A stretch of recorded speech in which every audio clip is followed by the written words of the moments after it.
भाजलेलं खोबरं, भाजलेला कांदा, भाजलेला टमॅटो, अद्रक, लसूण, कोथिंबीर याचं आपण वाटप बनवून घेऊया मिक्सरला लावून.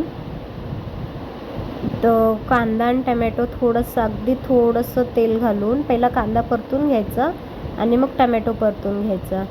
आता आपण बघा, हे झाला मस्त वाटण तयार. आता आपण चिकन करूया मॅरिनेट. त्यासाठी लागलेले मसाले पहिला घालूया. लसूण, अद्रक, सगळे मसाले आणि दही, अर्धी वाटी दही लागेल आपल्याला.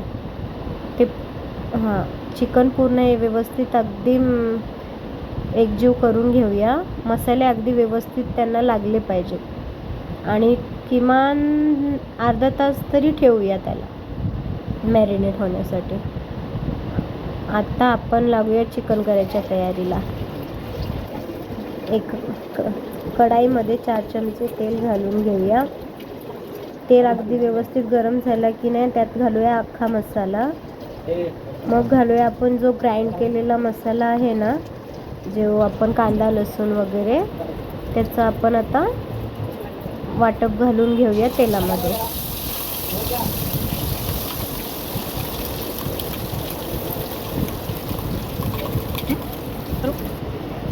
आता व्यवस्थित अगदी हलवून घेऊया आणि तेलात मस्त परतवून घ्यायचा. अगदी व्यवस्थित तो भाजला गेला पाहिजे आणि त्याला 2 मिनिटासाठी आपण मंद आचेवर सोडूया त्या कारण त्याला तेल सुटेल. बघा मस्त व्यवस्थित अगदी तेल सुटलेलं. आता घालूया आपण मसाले. लाल तिखट, हळद, चिकन मसाला, मीठ हे मसाले घालून परत एकदा परतवायचं आपण. परतवल्याच्या नंतर 2 मिनिटं मंद आचेवर सोडून देऊया. आता 2 मिनिटासाठी सोडून दिलेला. आता बघा अगदी व्यवस्थित मस्त भाजला गेलाय मसाला. आता घालूया आपण चिकनला सुद्धा मस्त मसाल्यात हे करून घेऊया अगदी व्यवस्थित. बघा काय मस्त दिसतोय. आता 2 मिनिटं आपण ठेवूया त्याला वाफेवर.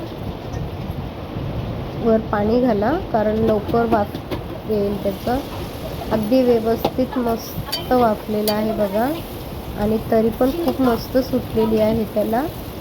अजून 2 ते 3 मिनिटं आपण त्याला परत थोडंसं ठेवून देऊया वाफण्यासाठी. अजून चिकन आपले रेडी नाही आहे. हे बघा झाले 2-3 मिनिटं. आता आपण चेक करूया चिकन. वाव काय मस्त दिसतंय ना, अगदी व्यवस्थित. बघा मस्त चिकन पण शिजलेलं आहे. आता आपण करून घेऊया सर्व.